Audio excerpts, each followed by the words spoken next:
नमस्कार, gold spot में आपका स्वागत है। मैं हूं मनीषा गुप्ता। शुरुआत यहां पर आज सोने के साथ करेंगे, जहां पर भावों में अच्छी खासी बढ़त देखने को मिली है और हमने $1880 के आसपास के लेवल्स भी यहां पर फिर से आते हुए देखे हैं।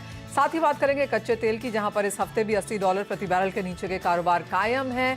यहां पर हमने देखा है चीन की तरफ से इंपोर्ट तो बढ़ता हुआ नजर आया है, लेकिन साथ ही साथ रशिया का जो डिस्काउंटेड क्रूड है वो अब $20 ब्रेंट से कम है। सऊदी अरेबिया ने यहाँ पर एशिया के लिए 9 महीने के लोअरेस्ट लेवल पे भाव रखे हैं, तो क्लियरली डिमांड की कुछ बहुत चिंताएं हैं, जिसका फायदा हम यहाँ पर भावों में देख रहे हैं।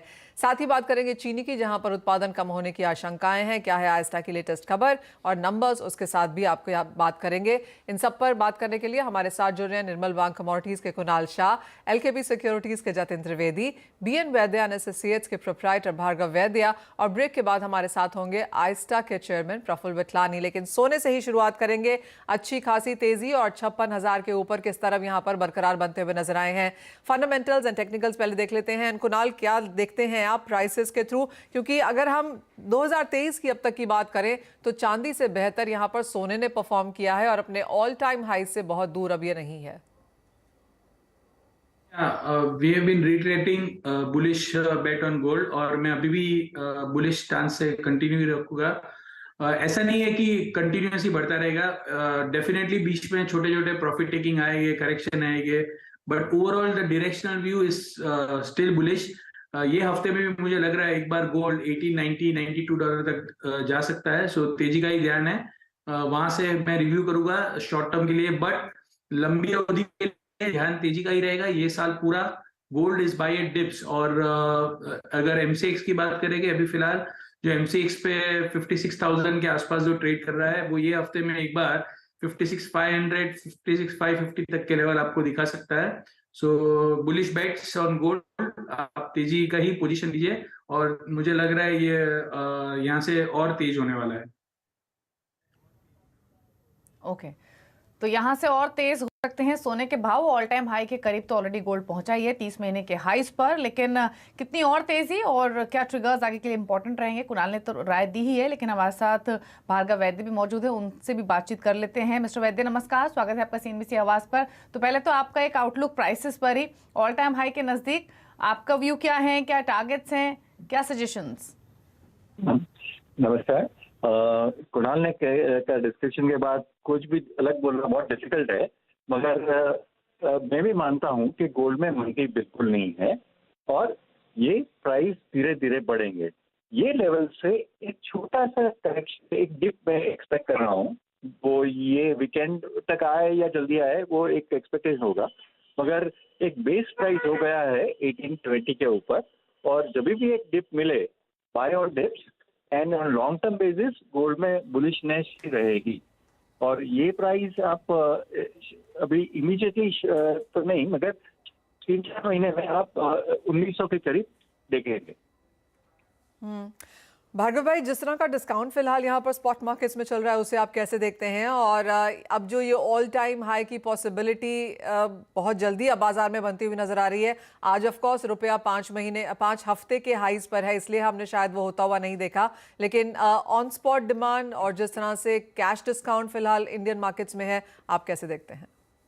नहीं, वो आप एक समझिए कि इंडियन मार्केट में 13% टैक्सेशन का एक प्रेशर है, और जो हमारा रिसाइकलिंग सप्लाई है, जो गोल्ड बेचने के लिए आता है मार्केट में, वो ऑलमोस्ट 30% ऑफ द मार्केट है। वो दोनों प्रेशर के हिसाब से थोड़ा एक अनक्लैरिटी है, और जब भी बजट आती है तो हमारे मार्केट के और दूसरे काफ़ी इंटेलिजेंट आदमी ये सजेशन करते हैं गवर्नमेंट को कि गोल्ड की ड्यूटी कम करे, जो काफ़ी पहले कम थी, लास्ट ईयर भी कम करेगी। तो वो लास्ट ईयर भी ऑलमोस्ट 2% कम करेगी। तो वो एक्सपेक्टेशन के हिसाब से ये टिल बजट इज प्रेजेंटेड, 1 महीने तक तो मुझे ये लोकल डिस्काउंट लगता ही है वो रहेगा। और फिजिकल ऑफटेक जो है मार्केट में वो बहुत पुअर है। तो 1 महीने तक बाजार में 1 से 2% आप नॉर्मल जो डिस्पैरिटी बोलते हैं कैलकुलेटिंग फ्रॉम इंटरनेशनल मार्केट, वो रहेगी।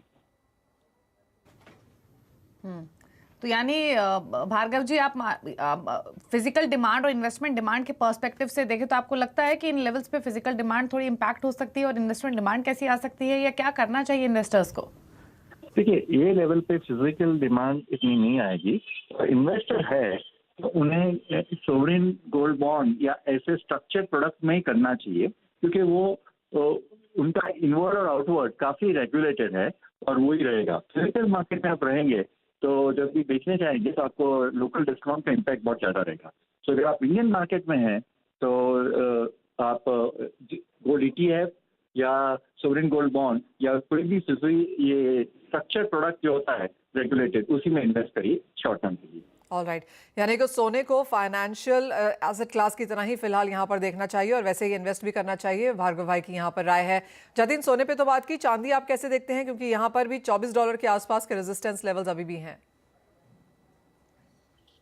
Good morning Manisha. इनफैक्ट चांदी के जो लेवल्स हैं पिछले हफ्ते में जो थोड़ी बहुत करेक्शन जो मिल गई थी, मुझे लग रहा है it is going to act as a very good opportunity.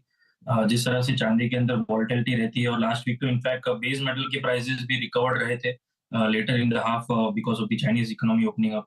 सो मुझे लग रहा है इस हफ्ते चांदी जो है वो अच्छी खासी आउट परफॉर्मेंस जो दिखा सकती है। सिर्फ इस हफ्ते की मैं बात कर लूँ तो मुझे लग रहा है 68,000 के जो प्राइम इंपॉर्टेंट सपोर्ट जोन है जो लास्ट वीक भी उसने होल्ड किया था, ये लेवल्स होल्ड करते हुए देखने तो जरूर मिलेंगे। लेकिन हायर साइड मुझे लग रहा है जो प्रीवियस स्विंग हाई था उसका जो उसने टच किया था लास्ट वीक में, वो क्रॉस करने की पूरी क्षमता रखता है चांदी जो है वो इस हफ्ते।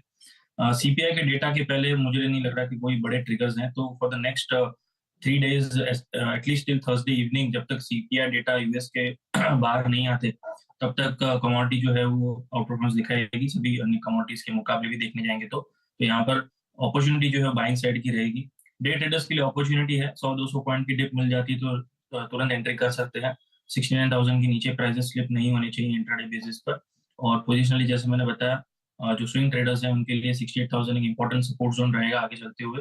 और हायर साइड में 70,500 71,000 एक माइनर हर्डल प्लेस करते हुए देखने मिलेंगे। लेकिन जैसे ही 71,000 के ऊपर फिर से ट्रेड करना शुरू करता है, एक 72,000 तक की रैली जो है मैं काउंटर कर रहा हूँ। मोस्ट प्रोबेबली इस हफ्ते के अंदर हमें ये 72,000 के लेवल्स देखने मिलने चाहिए। और स्पेशली CPI डेटा के पहले जैसे मैंने बताया कि कोई नेगेटिव ट्रिगर्स अभी फिलहाल है नहीं, क्योंकि डॉलर इंडेक्स जो है वीकनेस में है, तो ये स्ट्रांगली सपोर्ट करेगा प्राइसेस को। बेस मेटल सपोर्ट में है, तो मुझे लग रहा है चांदी का आउट परफॉर्मेंस देखने मिलना चाहिए इस हफ्ते एक समय। जी मनीषा। तो बेस मेटल्स तो सपोर्ट में है ही, और इसीलिए चांदी में भी एक आउट परफॉर्मेंस दिख रही है। और बेस मेटल्स देखेंगे तो पिछले हफ्ते भी जो हमने बातचीत की थी, जिंक कॉपर पर तमाम एक्सपर्ट्स बुलिश थे, और आज के सेशन में जिंक 2% ऊपर, कॉपर में 1.25% का मूव है, एल्यूमिनियम भी 1% ऊपर कर रहा है ट्रेड। तो कुणाल, मेटल्स में तो रौनक है, कोई ट्रेड लेना चाहेंगे? क्या व्यू है इन लेवल से? स्ट्रेंथ फर्दर एक्सटेंड होगी? Two things. One is metals में चाइना रीओपन ट्रेड जो बहुत ही एग्रेसिव है फिलहाल। चाइना ने जो फ्राइडे को जो मूव लिया था, जहां पे उन्होंने अपनी रियल एस्टेट मार्केट में को ओपन अप करके जो रिस्ट्रिक्शन डाले थे, वो रिस्ट्रिक्शन मेजर रिस्ट्रिक्शंस हटाए गए हैं और हटाए जाने की बात है ये हफ्ते में अनाउंसमेंट आ जाएगी, और इसी के कारण सभी मेटल्स ऊपर जा रहे हैं। और दूसरा दो है, एक तो ये डिमांड सप्लाई से, और दूसरी साइड डॉलर इंडेक्स नीचे आते जा रहा है। तो एक साइड पे जहां पे फेडरल रिजर्व अपने हॉकी स्टांस को कंटिन्यू रखने वाला है, फिर भी डॉलर इंडेक्स 105 से 103.50 हो गया है। सो दोनों साइड से देखते हुए ऐसे समझ में आ रहा है कॉपर अराउंड 740 के आसपास बाय करना चाहिए, 750 के टारगेट के लिए 735 का स्टॉप लॉस रखना चाहिए। ऑलराइट, तो खरीदारी की राय यहाँ पर मेटल्स में नियर टर्म में है। लेकिन भार्गव जी, अगर आप हमारे साथ अभी भी हैं तो चांदी पर आपका क्या व्यू है? और खरीदारी यहाँ पर पिछले साल यानी कि 2022 में तो हमने 11,800 टन आते हुए देखी है, इस साल की शुरुआत कैसी है? दिल्ली में आपने इंपोर्ट जो देखे उसके सामने काफी बड़ा एक एक्सपोर्ट का भी फिगर है। तो नेट कंजम्पशन में इतनी बढ़ोतरी नहीं है जितनी आप डायरेक्ट इंपोर्ट फिगर में कह रहे हैं। चांदी में ये काफी वॉलेटाइल पोजीशन रही है। ये पोजीशन पे मुझे इतनी ज्यादा कॉन्फिडेंस नहीं लगती लॉन्ग टर्म तेजी के लिए, एक हाई लेवल पे ही है। और चांदी का जैसे बेस मेटल के साथ जो रिएक्शन है, बेस मिक्स मेटल में कोई भी एक मोमेंट आ गया तो चांदी में एक बड़ा करेक्शन आ सकता है। तो मैं गोल्ड में ज्यादा बुलिश हूँ, चांदी में मैं थोड़ा कंजर्वेटिव रहूंगा या साइडवेज मूवमेंट एक्सपेक्ट कर रहा हूँ फ्रॉम दिस लेवल। ओके, तो ये तो बात हुई चांदी की, जहां पर 70,000 के आसपास प्राइसेस है ही, हमने राय की भी है। और बेस मेटल्स में भी रौनक बनी हुई है आज के सेशन में। चलिए, शुक्रिया मिस्टर वैद्य आने के लिए शो में, अपने व्यूज बेस मेटल्स पर साथ साथ सिल्वर पर, गोल्ड पर देने के लिए। अब बात कर लेते हैं कच्चे तेल की, जहां पर हमने अंतर्राष्ट्रीय बाजार में तो $80 के नजदीक ही नीचे इनफैक्ट प्राइसेस मेंटेन होते हुए देखें। घरेलू बाजार में देखेंगे तो 6100 के आसपास कारोबार हो रहे हैं प्राइसेस। जतिन, क्या व्यू है क्रूड पर इन लेवल से, या क्या सजेशन क्लाइंट्स को दे रहे हैं? नेपाली जो वॉलेटिलिटी थी लास्ट वीक के हिसाब से क्रूड के अंदर जो नेगेटिव रिएक्शन देखने मिला था जो डेटा थे उसके अकॉर्डिंगली, तो मुझे लग रहा है अभी जो चाइनीज इकोनॉमी की ओपनिंग अप है, जहाँ से डिमांड जो है वो थोड़ी सी पिकअप देखने मिल सकती है, उसके कारण जो प्राइसेस है थोड़े से सपोर्टिव जोन्स जो है वहां पर लेते रहेंगे। हालांकि हायर साइड पे $81 एक स्ट्रॉन्ग रेजिस्टेंस है ब्रेंट के अंदर, तो $81 के ऊपर जब तक ब्रीच नहीं करता और स्टेबल नहीं होता उसके ऊपर, तब तक ये बड़ी रैली जो है उसके अंदर हम काउंटर नहीं कर सकते on the higher side. Lower side पर सपोर्टिव मेजर्स भी हैं, तो मुझे रेंज है कहीं ना कहीं 6250 से लेके 6300 एक रेजिस्टेंस प्ले करते हुए देखने मिलना चाहिए क्रूड के अंदर। तो यहाँ पर फिलहाल बाइंग जो है वो मैं रेकमेंड नहीं करूंगा। लोअर लेवल्स पे हालांकि अगर मिलता है 6100 के आसपास तो डेफिनेटली वहां पर बाय करके चल सकते हैं, क्योंकि जो नेगेटिव ट्रिगर्स जो है वो पूरी तरह से नहीं है अभी मार्केट के अंदर, क्योंकि चाइनीज इकोनॉमी की जो ओपनिंग अप है वो कहीं ना कहीं क्रूड को थोड़ा सा सपोर्ट करती रहेगी जब भी डिप आएंगी प्राइसेस के अंदर। सो मेरा ये मानना है कि 6100 के आसपास 6150 6100 के नीचे अगर मिलते हैं प्राइसेस वहां पर एंट्री लीजिए, 6000 के नीचे स्टॉप लॉस रखे with the stop loss 6000 on the higher side 6250 6300 के टारगेट्स के लिए वहां पर बाइंग करना चाहिए। सो बाय ऑन डिप की मार्केट मुझे लग रही है फिलहाल, क्योंकि ब्रॉड ट्रेंड जो अभी वॉलेटाइल जो कंटिन्यू रहना चाहिए, और अभी हम लोग थोड़ा सा लोअर एंड पे हैं, तो जहां पर बाइंग का रुझान जो है थोड़ा सा बन सकता है इस हफ्ते। तो यहाँ पर आउटलुक जो है वो थोड़ा सा बाइंग का है स्विंग ट्रेड के हिसाब से। ऑलराइट, कुछ खरीदारी की एक्सपेक्टेशन यहाँ पर आती हुई। कुणाल, गैस में क्या व्यू है अब इन करंट लेवल से, क्योंकि शुरुआत इस साल की तो काफी खराब रही है गैस के लिए?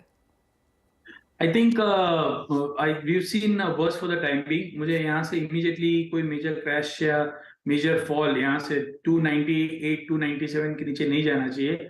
310 के आसपास बाइंग के लिए रिकमेंड मैं कर रहा हूँ गैस। 297 का स्टॉप लॉस रखिए, और मुझे लग रहा है कि ये हफ्ते में एक पुल बैक रैली आ सकती है गैस में 330।